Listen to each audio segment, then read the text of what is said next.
Everyone, welcome to study 4 AM। दोस्तों, आज हमारा जो Allahabad high court group C and group D के लिए अंतिम प्रयास सेशन है या अंतिम प्रहार है, जो आपके लिए एग्जाम के लिए बहुत इंपॉर्टेंट साबित होगा और यूजफुल होगा। आज का हमारा इस सेशन का उद्देश्य दोस्तों यही है कि आपको कम समय में हम चाहते हैं कि आप कम समय में ज़्यादा से ज़्यादा प्रश्नों को करके जाएं।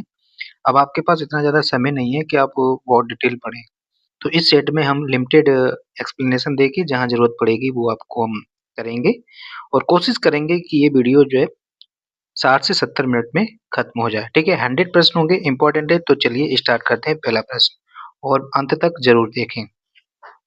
पहला प्रश्न क्या कह रहा है कि सूची 1 को सूची 2 से सम्मिलित कीजिए तथा सूचियों के नीचे दिए गए कूटों का उपयोग करके सही उत्तर चुनिए। सूची 1 और सूची 2 ये कुछ व्यक्ति दिए हैं और उनके ये किताबें दी गई हुई या बुक्स दी गई हैं। अगर हम हिशम निजामी की हम बात करें तो हिशम निजामी की जो है ताजुल मासिर है। ख्वांदा मीर की हम बात करें तो हुमायूं नामा। मोहम्मद काजिम की अगर हम बात करें तो इनकी जो है मोहम्मद काजिम की आलमगीर नामा। वहीं अगर भीमसेन की अगर बात करें तो नुक्स ए दुलकुसा जो है भीमसेन की है। तो इसका आंसर क्या होना चाहिए? तो यानी कि 1 का 4, 2 का 3, 3 का 1 और 4 का 2।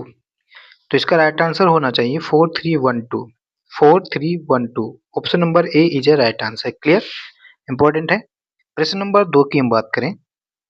प्रश्न नंबर 2 क्या कह रहा है कि निम्नलिखित में से किसने मुगल सेना में सबसे अधिक राजपूत और मराठा सेनापतियों को रखा था? ये एग्जाम में आ चुका है, इंपॉर्टेंट है। तो कौन सा मुगल शासक है जिन्होंने सबसे अधिक राजपूत और मराठा अपनी सेना में रखा? वो है औरंगजेब। ठीक है, कौन है? औरंगजेब। औरंगजेब के अगर पिताजी की हम बात करें तो वो कौन है? शाहजहां। शाहजहां जो है औरंगजेब के पिता हैं। क्लियर। प्रश्न नंबर 3 की हम बात करें। प्रश्न नंबर 3 क्या कह रहा है कि एक ही कब्र में 3 मानव कंकाल कहाँ पर निकले? क्या वो सरायनहार राय से निकले, दमदमा से निकले, महदहा से निकले या लंगनाथ से निकले? 3 कंकाल अगर आप देख लेंगे तो आपकी दम निकल जाएगी, है ना? एक ट्रिक टाइप से बना लें तो ये है आपका दमदमा। ठीक है, 3 मानव कंकाल एक ही कब्र से निकले, वो निकले दमदमा से। क्लियर। प्रश्न नंबर 4 की हम बात करें। कह रहा है कि ये कथन किसका है? ये जो कथन है ये किसने कहा? विदेशी कपड़ों को जलाना यहाँ पर होगा। विदेशी कपड़ों को जलाना एक निष्ठुर बर्बादी है। ये किसने कहा? ये कहा रविंद्रनाथ टैगोर जी ने कहा कि विदेशी कपड़ों को जलाना एक निष्ठुर बर्बादी है। एक्चुअली हुआ क्या था कि जो महात्मा गांधी द्वारा अंग्रेजों के विरुद्ध चलाए गए असहयोग आंदोलन में विदेशी कपड़ों की होली जलाने का को जो है गुरुदेव रविंद्रनाथ टैगोर जी ने निष्ठुर बर्बादी कहा। ठीक है। अच्छा, जो रविंद्रनाथ टैगोर को जो है गुरुदेव की उपाधि किसने दी? इनको जो है गुरुदेव की उपाधि किसने दी? वो जो है दोस्तों महात्मा गांधी जी ने जो है इनको गुरुदेव की उपाधि दी। ठीक है। अंबेडकर से रिलेटेड कुछ पॉइंट जान लेते हैं जो कि एग्जाम ओरिएंटेड हैं। एक तो हमको पता होना चाहिए कि इनकी समाधि स्थल का क्या नाम है। ठीक है, ये पूछा जाता है कि अंबेडकर जी के समाधि स्थल का नाम जो है दोस्तों चैत्य भूमि है। चैत्य भूमि। ठीक है। जो संविधान निर्माण की प्रारूप समिति जो थी, ठीक, प्रारूप समिति के ये अध्यक्ष थे। ठीक है, ये कौन थे? अध्यक्ष थे, जिसे हम ड्राफ्टिंग कमेटी भी कहते हैं। ठीक, इन्होंने कुछ सभाएं गठित की जिसमें से आपकी इंपॉर्टेंट है बहिष्कृत हितकारिणी सभा। इंपॉर्टेंट एग्जाम में पूछी जाती है हितकारिणी सभा। ठीक, और एक स्वतंत्र श्रमिक पार्टी जो है वो अंबेडकर जी ने गठित की थी। क्लियर हुआ? तो ये इंपॉर्टेंट थे अंबेडकर जी से रिलेटेड। अगर हम सुभाष चंद्र बोस जी की बात करें, इनसे भी रिलेटेड कुछ प्रश्न पूछे जाते हैं। देखो, कांग्रेस के 2 सेशन की अध्यक्षता जो है सुभाष चंद्र बोस जी ने की। कौन कौन से? एक तो आपका हरिपुरा सेशन, हरिपुरा अधिवेशन की अध्यक्षता जो है वो सुभाष चंद्र बोस जी ने की और ये कब हुआ था? 1938 को। एक इम्पोर्टेंट है आपका त्रिपुरी सेशन, ठीक? जिसे हम त्रिपुरा अधिवेशन भी कह सकते हैं। ये हुआ था 1939 में, ठीक है? लेकिन इसको दोस्तों त्रिपुरी संकट के नाम से भी जाना जाता है। किस नाम से भी जाना जाता है? त्रिपुरी संकट। एक्चुअली क्या हुआ था, इस त्रिपुरा सेशन को लेकर अध्यक्ष पद को लेकर विवाद था। दरअसल क्या हुआ कि गांधी जी जो थे वो नहीं चाहते थे कि इस सेशन की अध्यक्षता जो है सुभाष चंद्र बोस जी करें। गांधी जी चाहते थे कि पट्टाभी सीतारमैया जो है, पट्टाभी सीतारमैया अध्यक्ष बने। लेकिन क्या हुआ, फिर इसके लिए वोटिंग हुई। वोटिंग में क्या हुआ, सुभाष चंद्र जी जीत गए और ये जो थे वो परास्त हो गए, हार गए। तो अध्यक्ष बने कौन? सुभाष चंद्र जी बोस। ठीक है, सुभाष चंद्र बोस जो थे वो अध्यक्ष बने। लेकिन गांधी जी नाराज थे, इस कारण जो है इस अध्यक्ष पद से त्याग पत्र देना पड़ा। ठीक है, सुभाष चंद्र बोस जी ने त्याग पत्र दिया। तब इसके अध्यक्ष कौन बने? ये इंपॉर्टेंट क्वेश्चन है। जब सुभाष चंद्र बोस जी ने त्याग पत्र दिया तो अध्यक्ष बने थे, वो बने थे डॉक्टर राजेंद्र प्रसाद। डॉक्टर राजेंद्र प्रसाद जो है अध्यक्ष बने थे। ये एग्जाम में इंपॉर्टेंट क्वेश्चन है, आ भी सकता है और कई बार आ चुका है। कंफ्यूजन ना करना पट्टाभी सीतारमैया से। पट्टाभी सीतारमैया लड़े थे अध्यक्ष पद के लिए, वो हार गए थे। लेकिन गांधी जी नाराज चल रहे थे, इस वजह से जो है सुभाष चंद्र बोस को त्यागना पड़ा। ठीक है, और बने कौन अध्यक्ष उसके? राजेंद्र प्रसाद। जब इन्होंने ये कांग्रेस के अधिवेशन को त्यागपत्र अध्यक्षता दे दिया तो उन्होंने जो 1939 में जो है ना फॉरवर्ड ब्लॉक की स्थापना की। ठीक, फॉरवर्ड ब्लॉक की स्थापना की किसने? सुभाष चंद्र बोस ने। सुभाष चंद्र बोस जी ने कुछ नारा दिए थे, जैसे इन्होंने दिया था तुम मुझे खून दो मैं तुम्हें आजादी दूंगा, इन्होंने नारा दिया। दिल्ली चलो का नारा जो है सुभाष चंद्र बोस ने दिया। क्लियर हुआ? और सुभाष चंद्र बोस जी को नेताजी की उपाधि किसने दी? इनको नेता किसने कहा? इनको नेताजी ने जो है दोस्तों एडोल्फ हिटलर ने कहा था। किसने कहा था? एडोल्फ हिटलर ने जो है, इंपॉर्टेंट है, इनको नेताजी कहकर पुकारा था। सुभाष चंद्र बोस ने ही गांधी जी को राष्ट्रपिता से संबोधित किया। तो महात्मा गांधी को राष्ट्रपिता किसने कहा? सुभाष चंद्र बोस ने कहा। ये बात याद रखना, ठीक है? तो इसका आंसर जो हो जाएगा वो रविंद्रनाथ टैगोर हो जाएगा। ठीक है, मोहम्मद अली जिन्ना का एक कॉमरेड नाम का पत्र था, कॉमरेड, याद रखना। क्लियर? नेक्स्ट प्रश्न की हम बात करते हैं, प्रश्न नंबर 5। कहा कि विदेशी राजा जिसने समुद्रगुप्त से अनुरोध किया, वो विदेशी राजा बताना जिन्होंने समुद्रगुप्त से अनुरोध किया कि उसे भारत में बौद्ध विहार बनाने की अनुमति दी जाए। वो कौन थे? क्या वो महेंद्र वर्मन थे, मेघवर्मन थे, यशोवर्मन या शशांक वर्मन? ये जो थे दोस्तों मेघवर्मन थे। मेघवर्मन ने कहा कि हमें भारत में बौद्ध विहार बनाने की अनुमति दीजिए। किससे कहा? समुद्रगुप्त से। क्लियर? ये इंपॉर्टेंट क्वेश्चन है। प्रश्न नंबर, ये किस देश के थे? ये श्रीलंका के थे। ठीक है, ये लंका निवासी थे। प्रश्न नंबर 6 की हम बात करें, कह रहा है कि दिल्ली का वह प्रथम शासक कौन था? दिल्ली का वह प्रथम शासक कौन था जिसने दरबार में गैर इस्लामिक प्रथाओं का प्रचलन किया? तो वो थे दोस्तों बलबन। ठीक है, बलबन जो था गैर इस्लामिक प्रथाएं चलाई। ये गैर इस्लामिक प्रथा कौन कौन सी? इसमें था आपका पैबोज और सिजदा। ठीक है, पैबोज और सिजदा किसने चालू की, लागू चलाया? वो कराया बलबन ने। एक तो इसका आंसर हो जाएगा। सिजदा का मतलब क्या था कि भूमि पर लेटकर अभिवादन करना। ठीक है, इसका मतलब है भूमि पर लेटकर अभिवादन करना। ठीक है, अभिवादन करना। जैसे अगर अभी हम अपने मंदिरों में जाते हैं ईश्वर के दर्शन के लिए, लेटकर पूरे दंडवत प्रणाम करते हैं, वही वहां पर था सिजदा, कि आप आएंगे अगर हमारे राजा के पास आएंगे तो आप भूमि पर लेटेंगे। पैबोज का मतलब था आप पैरों को चूमेंगे। ठीक है, पैरों को चूमना। ठीक है, ये उन्होंने चालू किया था। बर्मन ने एक पॉलिसी और कही थी, ब्लड एंड आयरन पॉलिसी, रक्त एंड लौह पॉलिसी हम कहें।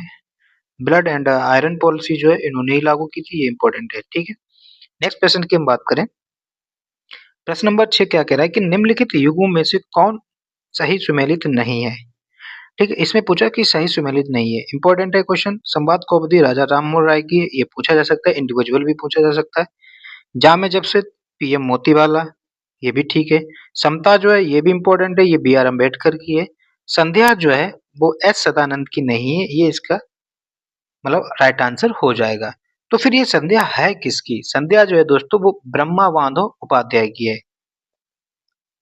ब्रह्मा माधव उपाध्याय, ठीक है, उपाध्याय। इसके साथ साथ ये इंपॉर्टेंट है, संवाद को अवधि किसकी है? राजा राममोहन राय, ये याद रखना। और समता याद जरूर रखना, बी आर अम्बेडकर। ठीक है, बहिष्कार हितकारिणी सभा, स्वतंत्र श्रमिक पार्टी, है ना, और चैत्य भूमि इनका समाधि स्थल। नेक्स्ट प्रश्न की हम बात करें। अगला प्रश्न क्या कह रहा है कि सूची 1 को सूची 2 से सुमेलित कीजिए और इनके आंसर बताने हैं। अगला प्रश्न कह रहा है कि ये प्रश्न नंबर 1 नहीं है। दादा भाई नौरोजी, ये पुस्तक दी है। दादा भाई नौरोजी आप जानते हैं कि poverty and unBritish rule in India. Dayanand Saraswati, Satyarth Prakash, Bal Gangadhar तिलक की गीता रहस्य और बंकिम चंद्र चटर्जी आनंद मठ। आनंद मठ से तो हमारा राष्ट्रीय गीत वंदे मातरम लिया गया है। दादा भाई नौरोजी, तो इसका राइट आंसर क्या हो जाएगा? ये 3 हो जाएगा, 2 का, बी का 1, सी का 4 और डी का 2, यानी कि 3142। 3142 डी इसका राइट आंसर हो जाएगा। ठीक है, दादा भाई नौरोजी को हम grand old man of India भी कहा जाता है ना, बिस्मार्क ऑफ इंडिया कहा जाता है। नेक्स्ट प्रश्न क्या कह रहा है कि निम्नलिखित में से कौन सा कथन रंपा विद्रोह के विषय में असत्य है? असत्य पूछा है। अगर हम रंपा विद्रोह की हम बात करें, पहले तो ये पता होना चाहिए कि ये कब स्टार्ट हुआ। इसका जो समय था वो 1922 से लेकर 1924 तक तो ये था। इसके जो नेता थे उनका नाम था अ, अल्लूरी सीताराम राजू। अल्लूरी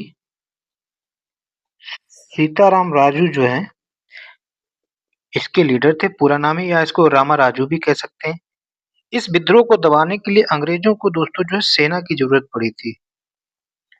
अंग्रेजों को सेना की जरूरत पड़ी थी, ठीक है, तब ये जाकर दबा पाए थे। इसी विद्रोह में जो है ये जो रामराजू थे इनकी डेथ हो गई थी। रामराजू की डेथ हो गई थी। और ये इसका रीजन ये था कि इनका इसमें जो थे गरीब अनुसूचित जनजाति के जो थे, या है ना, ये गरीब जनजाति का एक विद्रोह था। ठीक है, ये कुछ पॉइंट थे। अब देखते हैं क्या है कि ब्रिटिश जंगल नीति के विरुद्ध ये गरीब जनजाति का एक आंदोलन था। यस, ये इसी बात का एक आंदोलन था। रामाराजू, जिसका नाम अल्लूरी सीताराम राजू भी है, इसके नेता थे। इसको दबाने के लिए सेना का सहारा नहीं लेना पड़ा। सेना का सहारा लेना पड़ा था, तो अर्थात यही बात गलत है। और इस विद्रोह में ये मारे गए थे, रामाराजू। क्लियर? तो इसका राइट आंसर जो हो जाएगा सी इज ए राइट आंसर। प्रश्न नंबर 10 की हम बात करें।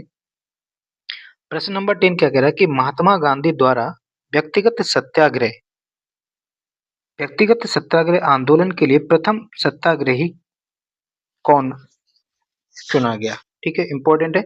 ये जो है 1940 में हुआ था। इंपॉर्टेंट है।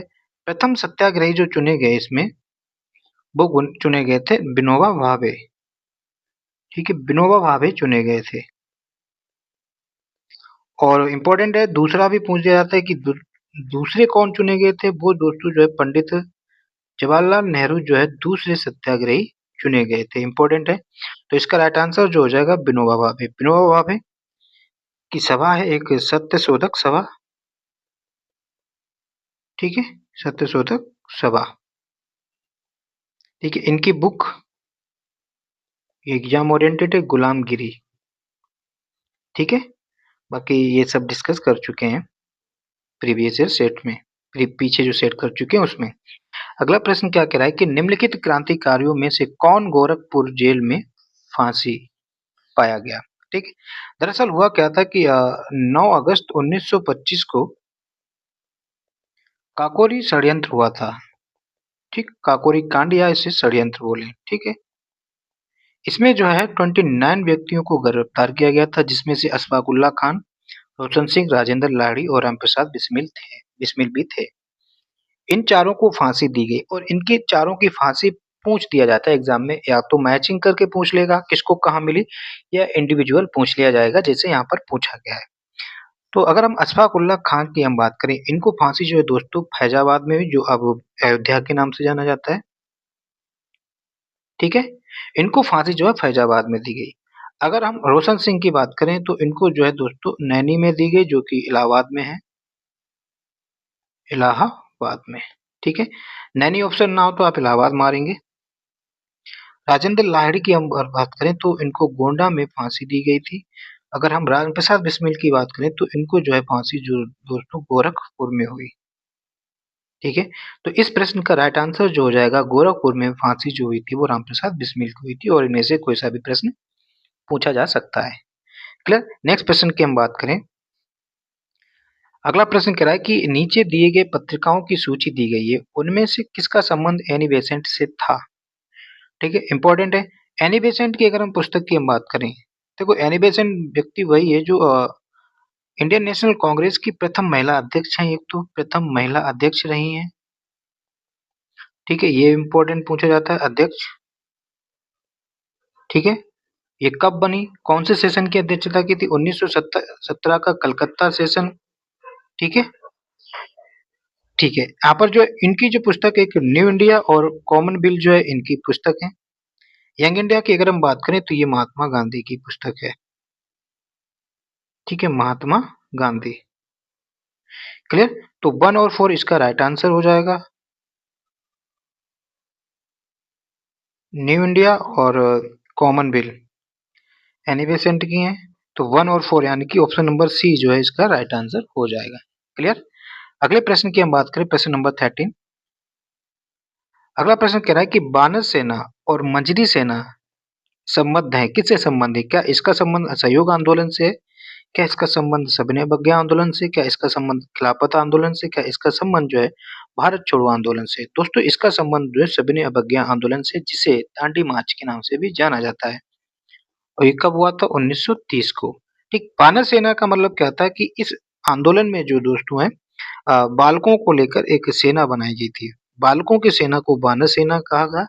वहीं अगर बालिकाओं की सेना जो थी उसको जो है मंजरी सेना कहा गया। ये भी एग्जाम में पूछा जा सकता है। भारत छोड़ो जो हुआ था वो 8 अगस्त 1942 को हुआ था।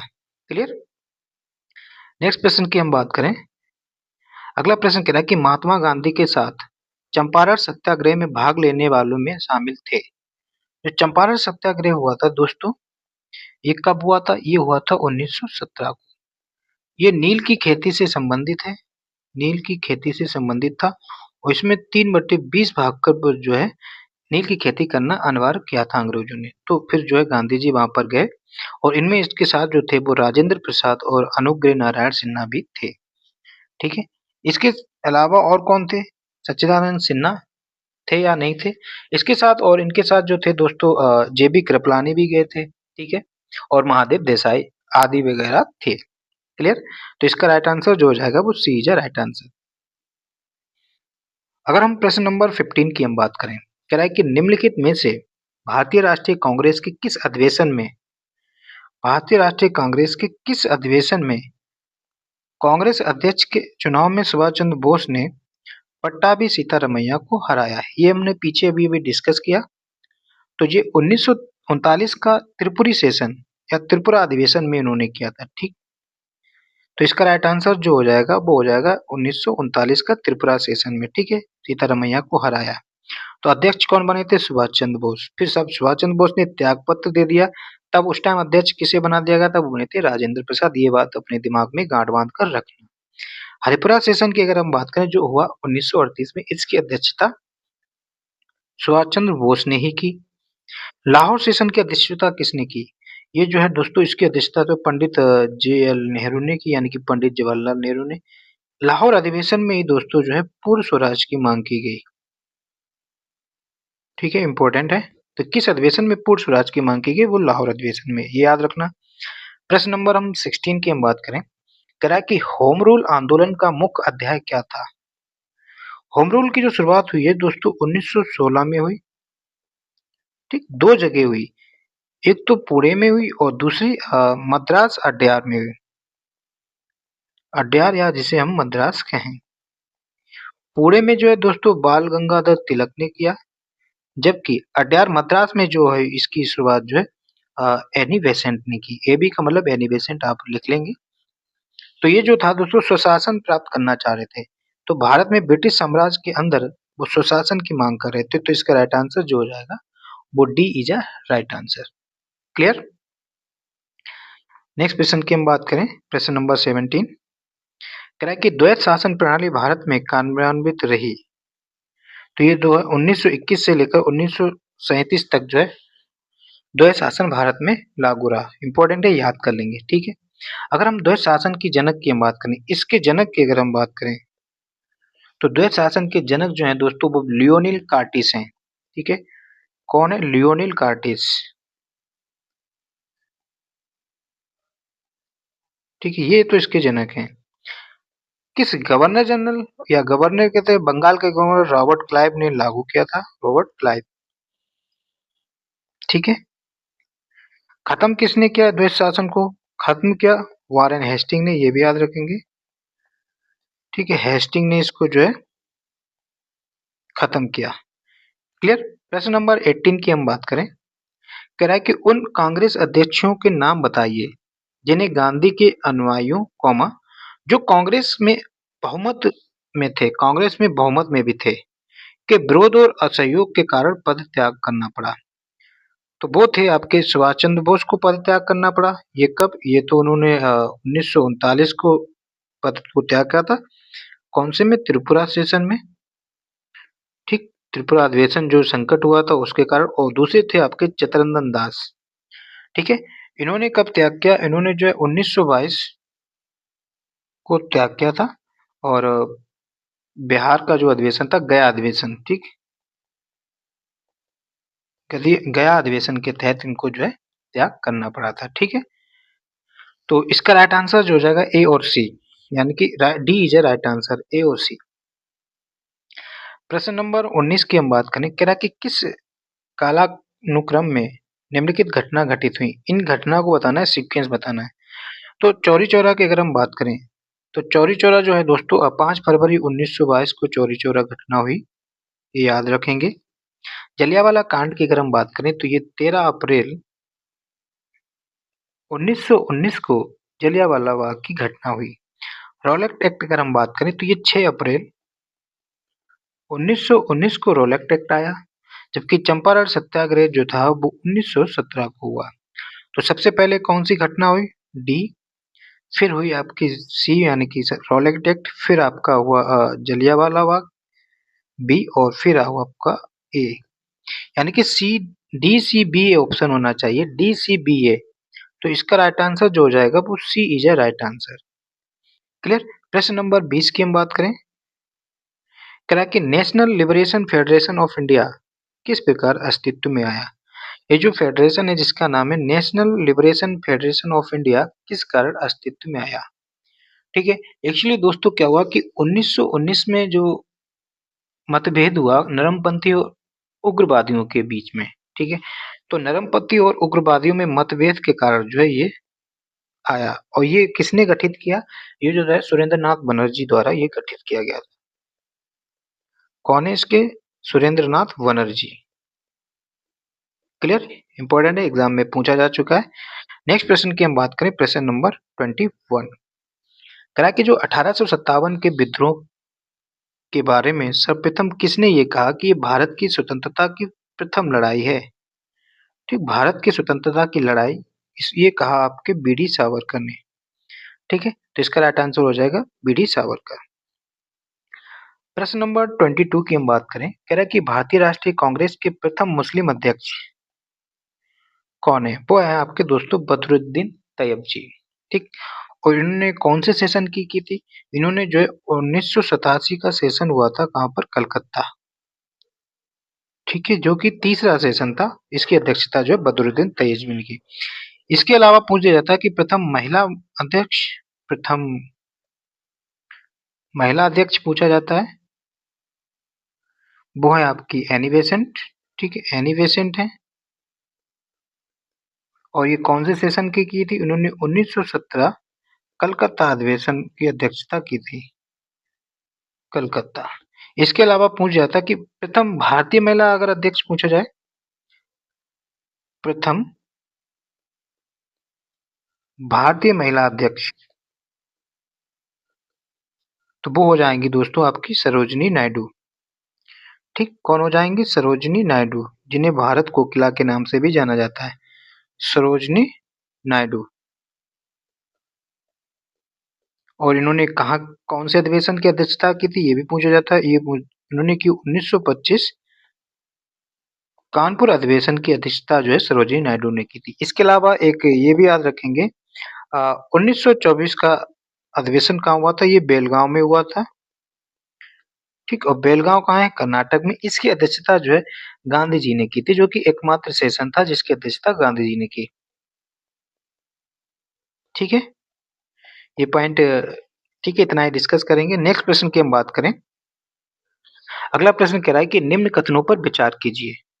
कथन नंबर क्या कह रहा है? ए कह रहा है कि भारत का विभाजन दो राष्ट्र सिद्धांत पर आधारित था। ठीक है, ये भी था। दूसरा कह रहा है कि कारण क्या कह रहा है कि मार्ले मिंटो सुधार से ही कांग्रेस लगातार मुसलमान के लिए पृथक निर्वाचकों का सिद्धांत स्वीकार करती आई। नहीं, कांग्रेस तो मना करती आई। ठीक है, ये यानी कि रीजन गलत है। मार्ले मिंटो सुधार कब आया था? ये इसकी ईयर जो है 1909, ये याद रखेंगे। ठीक है, तो यानी कि कथन ए तो सही है, बट इसका रीजन जो है वो गलत है। इसका राइट आंसर जो हो जाएगा सी हो जाएगा। क्लियर? नेक्स्ट प्रश्न की हम बात करें। अगला प्रश्न क्या कह रहा है कि नीचे दिए गए कूटों की सहायता से निम्नलिखित घटनाओं का काल क्रमानुसार लिखिए जिनकी परिणति भारत के विभाजन के रूप में हुई है। दोस्तों ये थोड़ा आपको लेंदी लग रहे होंगे, बट आजकल प्रश्न ऐसे ही पूछे जा रहे हैं। ठीक है, तो पहले हमें ये सभी पता होने चाहिए कि मुसलमान के लिए पृथक निर्वाचन मंडलों की व्यवस्था कब की गई। तो ये है दोस्तों 1909 में ये व्यवस्था की गई थी। ठीक है, ये याद रखेंगे। मुस्लिम लीग का जन्म कब हुआ, यानी कि मुस्लिम लीग की स्थापना कब हुई? तो मुस्लिम लीग की अगर हम स्थापना की हम बात करें, तो दोस्तों ये जो है आपकी दिसंबर 1906 को जो है मुस्लिम लीग की स्थापना हुई। प्रत्यक्ष कार्रवाई दिवस, ये एग्जाम में भी पूछा गया, इंडिविजुअल पूछा जा चुका है, ये 16 अगस्त को होता है। और शुरुआत कब हुई थी? ये 1946 को हुई थी। अगर हम मुस्लिम लीग द्वारा पाकिस्तान प्रस्ताव पारित किया जाना, तो इन्होंने जो है पाकिस्तान का प्रस्ताव जो है 23 मार्च 1940 को रखा था। तो इसका राइट आंसर हो जाएगा, सबसे पहले क्या हुआ? मुस्लिम लीग यानी कि 2, फिर 1, फिर 4, फिर आपका 3, यानी कि 2143। 2143 B is a right answer. Next प्रश्न 25 की हम बात करें। कह रहा है कि संविधान सभा की प्रथम बैठक कब हुई? तो संविधान सभा की प्रथम बैठक जो है दोस्तों 9 दिसंबर 1946 को हुई, जिसके अस्थायी अध्यक्ष जो थे, अस्थायी अध्यक्ष जो हैं वो सच्चिदानंद सिन्हा जी बनाए गए थे। ठीक है, कौन बनाए गए थे? सच्चिदानंद सिन्हा। सच्चिदानंद सिन्हा जो है इसके अस्थायी अध्यक्ष बने। इसके अलावा सेकंड बैठक अगर पूछ दी जाए, सेकंड बैठक कब हुई थी, ये भी पूछा जा सकता है और पूछा जा चुका है, जो है आपको 11 दिसंबर 1946 को दूसरी बैठक हुई, जिसमें जो है स्थायी अध्यक्ष बनाए गए, वो बनाए गए डॉक्टर राजेंद्र प्रसाद को। ठीक है, डॉक्टर राजेंद्र प्रसाद जो है दोस्तों इसके जो है स्थायी अध्यक्ष बने। संवैधानिक सलाहकार पूछा जाए तो बी एन राव बने थे। ठीक है, प्रश्न नंबर 26 की हम बात करें। कह रहा है कि उत्तर प्रदेश राज्य द्वारा राज्यसभा में भेजे जा सकने वाले प्रतिनिधियों की संख्या क्या है? अल्टीमेट ये पूछना चाहता है कि उत्तर प्रदेश के राज्यसभा में सीटों की संख्या कितनी है? वो है आपकी 31। ठीक है, अगर लोकसभा की पूछी जाए तो वो 80 सीट है लोकसभा की। क्लियर? नेक्स्ट प्रश्न की हम बात करें, प्रश्न नंबर 27। ये याद करने वाला है। कह रहा है कि एक्सरे का आविष्कार किसके द्वारा किया गया? तो एक्सरे जो है दोस्तों विलियम के या बी के रोएंटजन द्वारा किया गया। ठीक है, नेक्स्ट प्रश्न की हम बात करें, प्रश्न नंबर 28। कह रहा है कि संविधान की निम्नलिखित अनुसूचियों में से कौन सी दल बदल विरोधी कानून से संबंधित है? तो वो अनुसूची नंबर 10 जो है शामिल है। इसको कब जोड़ा गया? ये 52वां संविधान संशोधन, ठीक है, 52 कॉन्स्टिट्यूशन अमेंडमेंट एक्ट 19 और 1985 को जो है ये इसको जोड़ा गया है। क्लियर, ये बात याद रखना है। ठीक है, अब हम बात करते हैं प्रश्न नंबर 29 की। प्रश्न नंबर 29 क्या कह रहा है? प्रश्न नंबर 29 क्या कह रहा है कि संविधान की प्रस्तावना, जो ये संविधान की प्रस्तावना है वो सभी भारतीय नागरिकों को निम्न में से कौन सा एक उपलब्ध कराने का वादा नहीं करती। ठीक, इनमें से कौन सी चीज है जो संविधान की प्रस्तावना में नहीं दिया गया है? तो वो दोस्तों पूजा की समानता का बात नहीं करती है हमारी प्रस्तावना या उद्देशिका।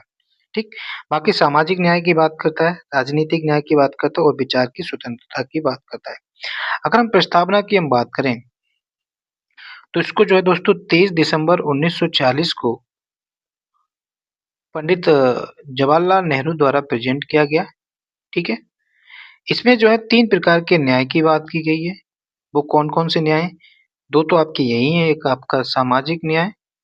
ठीक है, ये पूछा जाता है कि प्रस्तावना में कितने प्रकार की न्याय की बात की गई? डायरेक्ट नंबर पूछ लेता है 3 प्रकार की, कौन-कौन से दी गई हैं? सामाजिक न्याय, राजनैतिक न्याय और तीसरा दोस्तों है आर्थिक न्याय। ठीक, एक पॉइंट ये भी पूछ दिया जाता है कि प्रस्तावना में कितने प्रकार की स्वतंत्रता की बात की गई है? ठीक, तो 5 प्रकार की उन्होंने स्वतंत्रता की बात की गई है। किस कौन-कौन सी?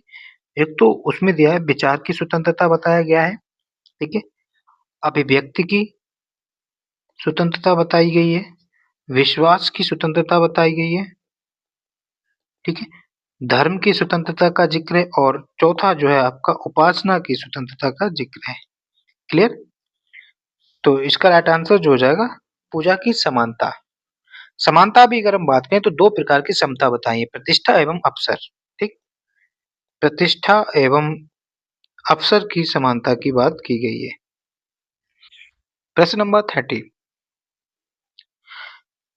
ये बताना है कि कौन सा सुमेलित नहीं है। ये कुछ गठन है। विकेंद्रीकरण की अगर हम बात करें तो बलवंत राय मेहता, ये बिल्कुल सही है। संपूर्ण क्रांति जो है वो चंद्रशेखर आजाद से रिलेटेड नहीं है। इसके जो हैं वो हैं आपके जयप्रकाश नारायण। दलहीन लोकतंत्र जो है वो भी जयप्रकाश नारायण की, और अनुशासन पर्व जो है इम्पोर्टेंट है, विनोबा भावे से रिलेटेड है। तो इसका राइट आंसर जो होगा संपूर्ण क्रांति इज राइट आंसर। संपूर्ण क्रांति के जो फाउंडर हैं वो हैं जयप्रकाश नारायण।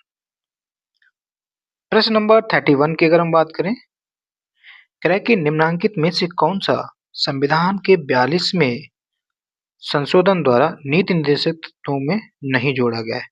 42वां संशोधन हुआ कब? ये पहला होना चाहिए, ये हुआ 1976 को। ठीक है, इसमें जो है दोस्तों ये सभी नागरिकों के लिए समान आचार संहिता, ठीक है, सिविल यूनिफॉर्म जो कोड था वो पहले से ही था संविधान में, नीति निर्देशक तक इनको नहीं जोड़ा गया है।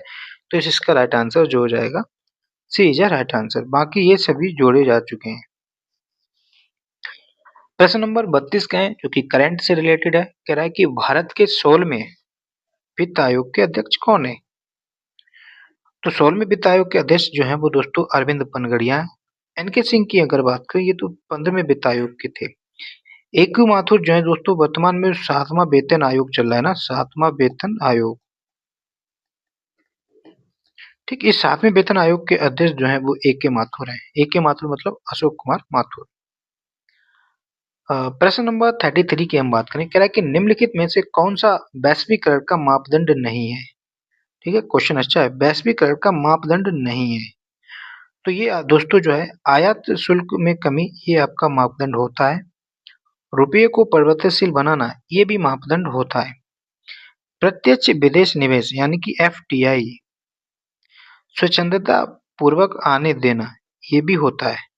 सार्वजनिक क्षेत्र का प्रतिष्ठान में निवेश विनिवेश, ये इसका जो है मापदंड नहीं होता। तो इसका राइट आंसर जो हो जाएगा वो A is a right answer. Clear?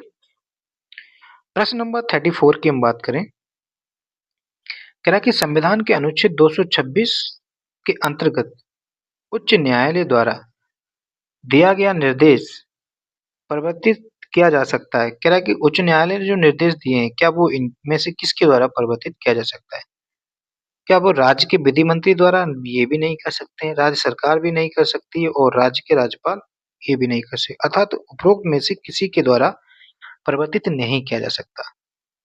226 में जो है दोस्तों रिट दिया गया है उच्च न्यायालय के लिए, जबकि सुप्रीम कोर्ट यानी कि उच्चतम न्यायालय के लिए रिट की अगर बात करें तो वो किस आर्टिकल में दिया है? आर्टिकल 32 में दिया है। ठीक है, ये आपका अनुच्छेद है। और रिट कितने प्रकार की दी है? 5 प्रकार की। ठीक है, प्रश्न नंबर 35 की हम बात करें, भारत में वाणिज्यिक बैंकों की, भारत में जो कॉमर्शियल बैंक हैं उनकी ग्राहक सेवा सुधार हेतु बनी कमेटी किस नाम से जानी जाती है? तो वो दोस्तों जो है गोई पोरिया कमेटी के नाम से जानी जाती है। ठीक है, और इन्होंने जो है 1990 को जो है अध्यक्षता में इस समिति का गठन किया गया था, गोईपोरिया की अध्यक्षता में, और इस समिति के ही रिकमेंडेशन से बैंकिंग लोकपाल क्या बैंकिंग लोकपाल योजना आई, बैंकिंग लोकपाल योजना आई। और ये कब आई? ये आपकी जो है दोस्तों 15 जून 1995 को आई। क्लियर। प्रश्न नंबर 36 की हम बात करें, कह रहा है कि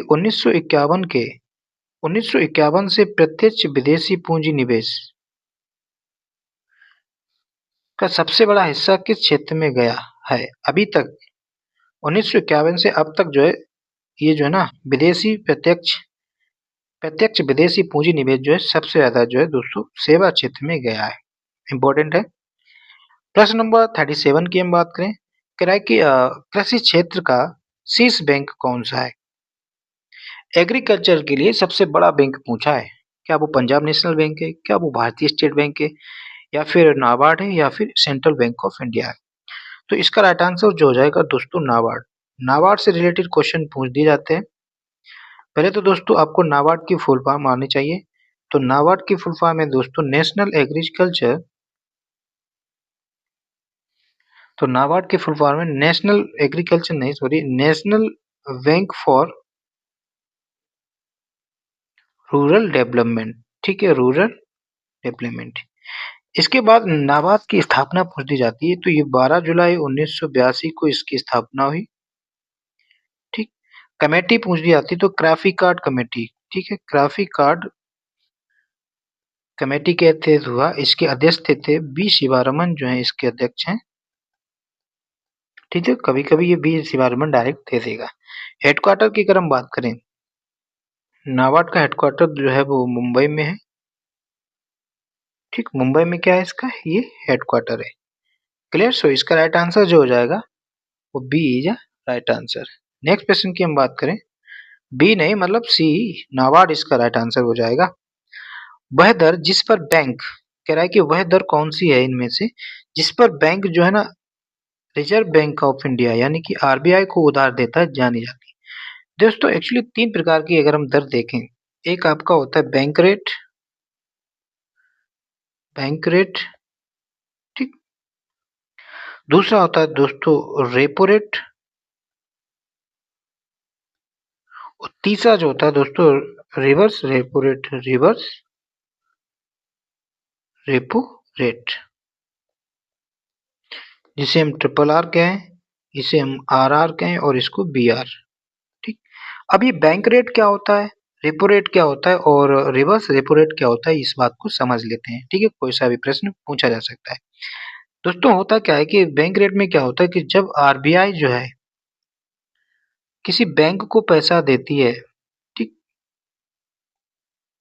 जब आरबीआई बैंक को पैसा देती है वो भी लॉन्ग टर्म के लिए, ठीक, लॉन्ग टर्म के लिए, लॉन्ग टर्म मतलब 1 साल से अधिक के लिए जब आरबीआई बैंक को पैसा देती है, जिस दर पे देती है वो जो होता है उसको दोस्तों बैंक रेट कहते हैं। क्लियर। और रेपो रेट में क्या होता है कि इसमें भी आरबीआई ही जो है बैंक को ही पैसा देती है।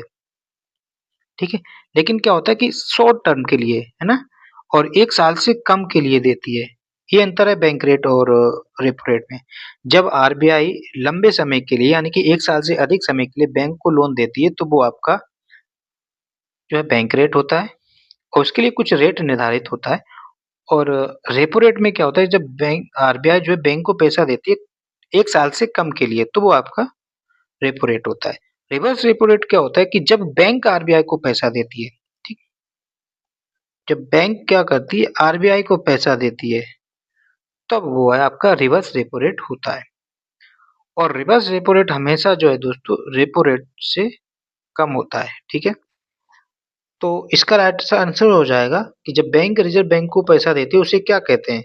तो उससे जो रिजर्व नहीं होगा, यहाँ पर रिवर्स होगा। ये रिवर्स लिखा हो, रिवर्स होना चाहिए यहाँ पर। तो इसका राइट आंसर जो हो जाएगा वो आर हो जाएगा, ठीक है? प्रश्न नंबर 39 की हम बात करें। कह रहा है कि निम्नलिखित में से कौन सा कथन सही नहीं है? ठीक है, इंपॉर्टेंट है, नहीं पूछा है। आरबीआई देश का केंद्रीय बैंक है, ये बिल्कुल सही है। आरबीआई केंद्रीय एवं राज्य सरकारों का बैंकर है, ये भी बात सही है। आरबीआई को बैंकों का बैंक भी कहा जाता है। आरबीआई देश की विदेशी विनिमय निधि का अभिरक्षक है, ये भी बात सही है। आरबीआई की स्थापना 1949 को हुई थी, नहीं, ये गलत है, यानी कि इसका आंसर जो हो जाएगा ये।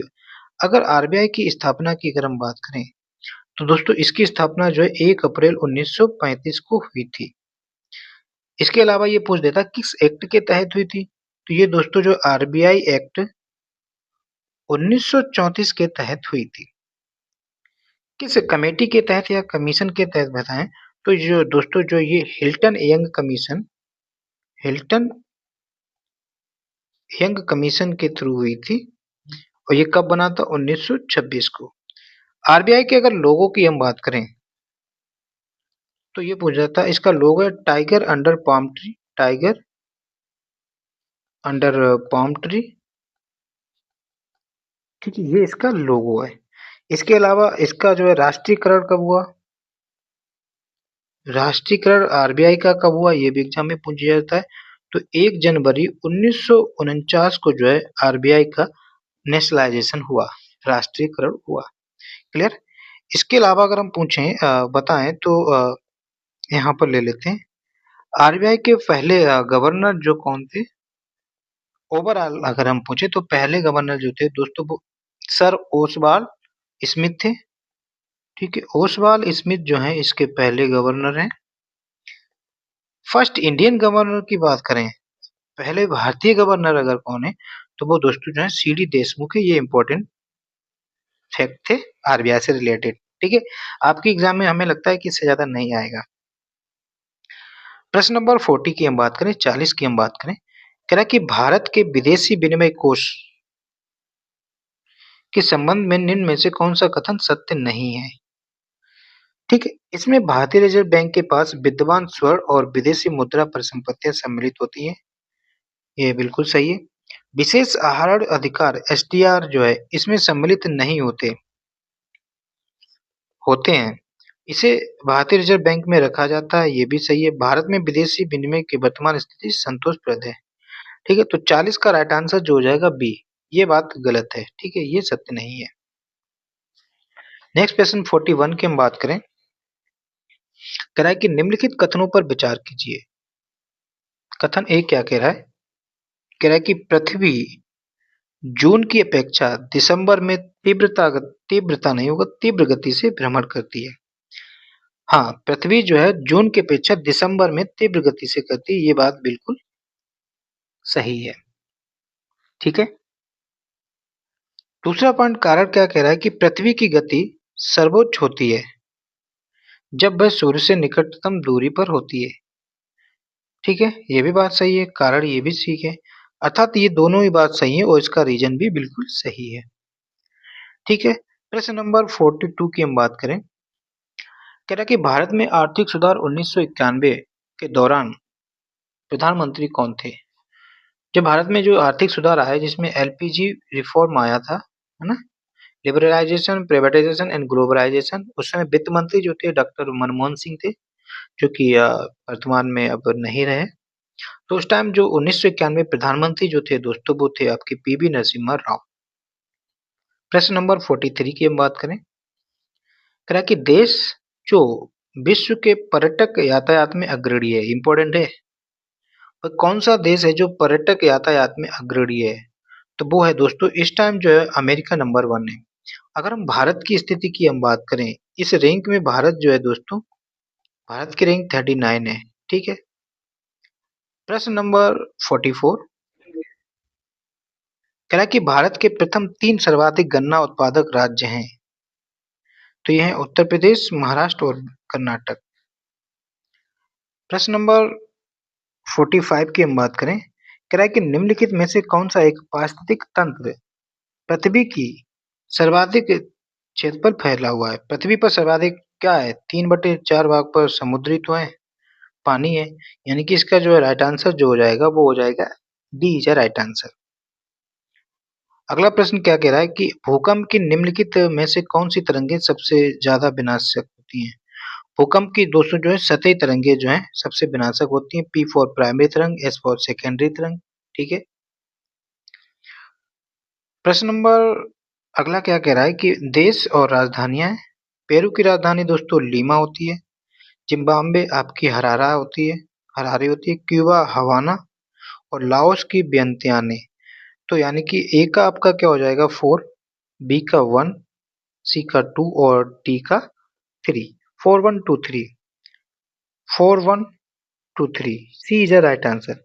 नेक्स्ट प्रश्न की हम बात करें, कह रहा है कि उत्तर प्रदेश में उगाई गई निम्नलिखित फसलों में से किसकी अवधि न्यूनतम होती है? तो मूंग की अवधि जो है सबसे कम है। नेक्स्ट प्रश्न की अगर हम बात करें, प्रश्न नंबर 49 क्या कह रहा है कि निम्न में से उत्तर प्रदेश के किस जनपद में थारू जनजाति पाई जाती है? तो इनमें से जो है दोस्तों लखीमपुर में थारू जनजाति पाई जाती है और इस जनजाति के लिए लखीमपुर में जो है आपका महाविद्यालय भी खुला हुआ है। ठीक है, जनजाति के लिए लखीमपुर खीरी में। प्रश्न नंबर 50 की हम बात करें, कह रहा है कि उत्तर प्रदेश का सबसे घना जिला, ठीक है, वो आपका गाजियाबाद है। प्रश्न नंबर 51 की हम बात करें, कह रहा है कि निम्नलिखित में से किस स्थान पर उत्तर प्रदेश में एक नाभिकीय ऊर्जा संयंत्र है जो कि आपका नरोरा में, नरोरा के डिस्ट्रिक्ट में, ये आपका बुलंदशहर में है। नेक्स्ट प्रश्न की हम बात करें, प्रश्न नंबर अगला क्या कह रहा है, ये 1 नहीं है, योजना है राज्य है। मेट्रो बांध तमिलनाडु में है, हीराकुंड बांध आपका उड़ीसा में, रेंद बांध आपका उत्तर प्रदेश में, जबकि कृष्णा बांध जो है कर्नाटक में है। मैंटूर बांध किस नदी पर है? ये दोस्तों आपका कावेरी नदी पर है। कृष्णराज भी ये आपका कावेरी नदी पर है। हीराकुंड बांध जो है दोस्तों ये महानदी पर है। ठीक है। और रेंद बांध जो है रेंद नदी पर है। तो इसका राइट आंसर जो हो जाएगा वो 1 2 3 4 इज राइट आंसर। अगले प्रश्न की हम बात करें, कह रहा है कि सुमेलिज कीजिए नगर दिए गए उद्योग दिए। अहमदाबाद जो है दोस्तों सूती वस्त्र के लिए, जबकि आप जानते हैं राउरकेला जो है दोस्तों वो लौह इस्पात के लिए, बरौनी बिहार में तेल शोधक के लिए, कपूरथला पंजाब का रेल कोच के लिए। तो ए का 4,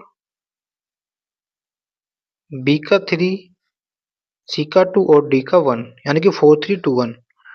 ए इज राइट आंसर हो जाएगा 4321।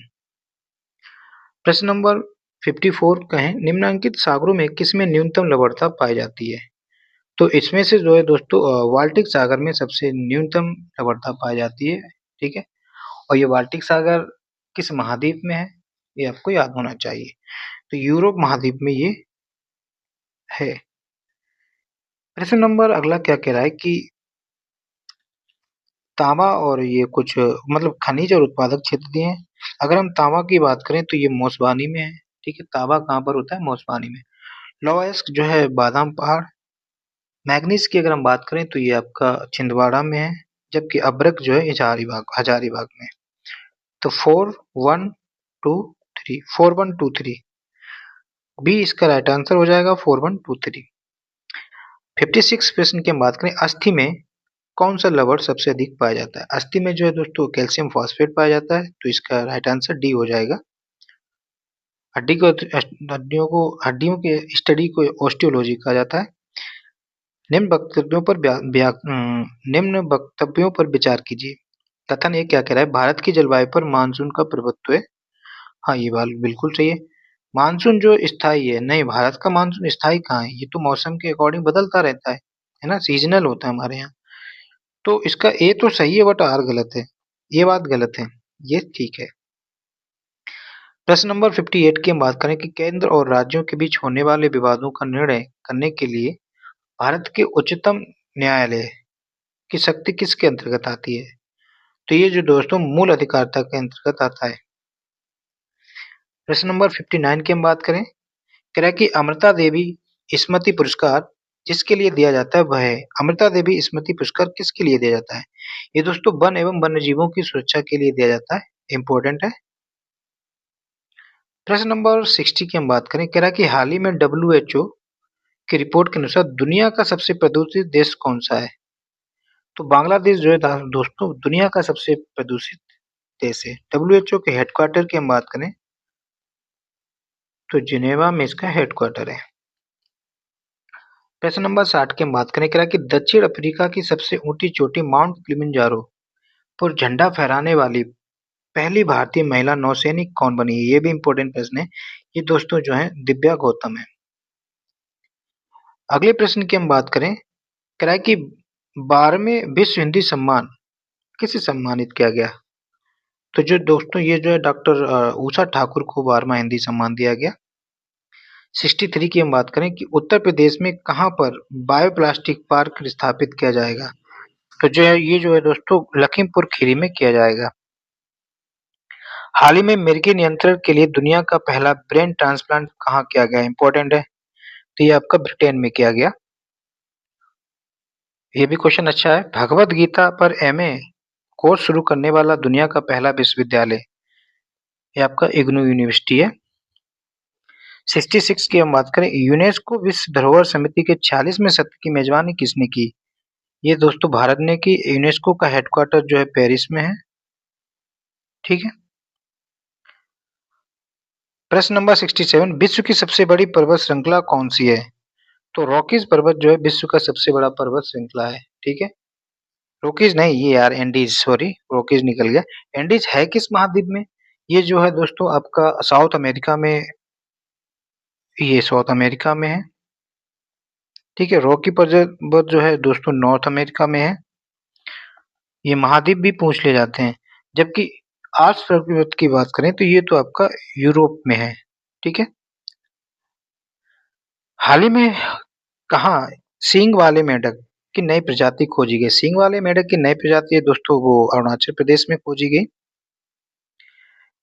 यह धन विधेयक है, इसका निर्णय कौन करता है? कोई विधेयक धन विधेयक है, इसका निर्णय कौन करता है? ये करता है लोकसभा अध्यक्ष। ये इंपॉर्टेंट है। किस आर्टिकल के तहत? आर्टिकल 110 के तीसरे पार्ट के तहत। प्रश्न नंबर 70 की हम बात करें, निम्नलिखित में से नोबल गैसों में से कौन सी वायु में नहीं पाई जाती? ठीक है। तो रेडॉन गैस जो है वायु में नहीं पाई जाती। ठीक है। अगर हम बात करें सबसे ज्यादा जो है नाइट्रोजन गैस पाई जाती है 78%। ऑक्सीजन का परसेंटेज जो है 21 के अप्रोक्स होता है। नेक्स्ट प्रश्न की हम बात करें, कह रहा है कि निम्नलिखित में से हैरी पॉटर नामक पुस्तक श्रृंखला के लेखक कौन है? तो ये आपके जेके रोलिंग है। ठीक, जेके रोलिंग हैरी पॉटर के। इस प्रकार का भी प्रश्न पूछ दिया जाता है। ये कुछ व्यक्तियों और अवार्ड दिए गए हैं 2024 में। मिथुन चक्रवर्ती को जो है दादा साहेब फाल्के पुरस्कार मिला 2024 का। हांगकांग जो है इनको साहित्य का नोबेल पुरस्कार मिला 2024 में। गुलजार जी को जो है ज्ञानपीठ पुरस्कार मिला। और मिचेल टेलाग्रैंड को एबल पुरस्कार मिला। एबल को हम जो है गणित का नोबेल पुरस्कार भी कहा जाता है। यानी कि ए का 3 बी का 4, ए का 3 बी का 4, तो इसका B is the right answer. ये कह रहा है कि बीए, बीडब्ल्यू और बीएस क्रमशः वायु, जल एवं इस्पात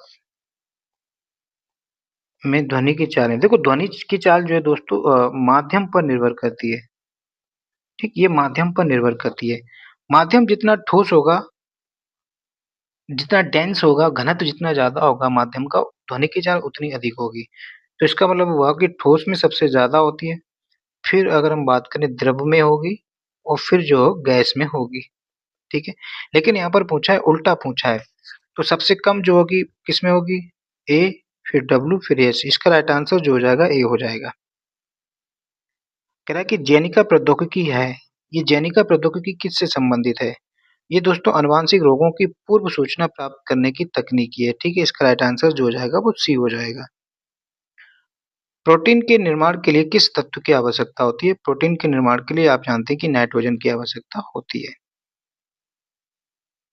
निम्न में से कौन कंप्यूटर की दुनिया नहीं होगा? यहाँ पर त्रुटियां होगा। प्रदर्शित करता है, वो आपका बग करता है। कह रहा है कि आयोडीन युक्त हार्मोन है। थायरोक्सिन जो है दोस्तों आयोडीन युक्त हार्मोन है। आयोडीन की कमी से घेंघा रोग हो जाता है, या अगर आपका थायरोक्सिन हार्मोन रिलीज नहीं होगा तो आपका घेंघा रोग हो जाएगा। इनको सुमेलित करना है। कह रहा है कि निम्न में से कौन सा सुमेलित है? हरित क्रांति तिलन से नहीं। नीली क्रांति तो जो मत्स्य से होता है, ये भी गलत है। गुलाबी क्रांति जो है झींगा मछली उत्पादन से। श्वेत क्रांति दूध उत्पादन से। यानी कि ये दोनों सही है, बाकी ये गलत है। नीली क्रांति तो मछली उत्पादन से है। तो इसका जो हो जाएगा 3 and 4 is a right answer.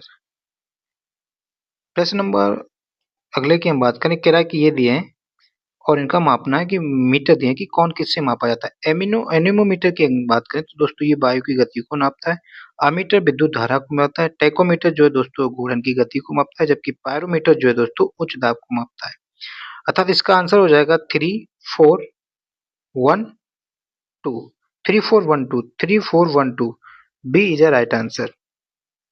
Next प्रश्न की हम बात करें। कह रहा है कि ऊपरी वायुमंडल की ओजोन परत का क्षरण निम्न में से किससे हो रहा है?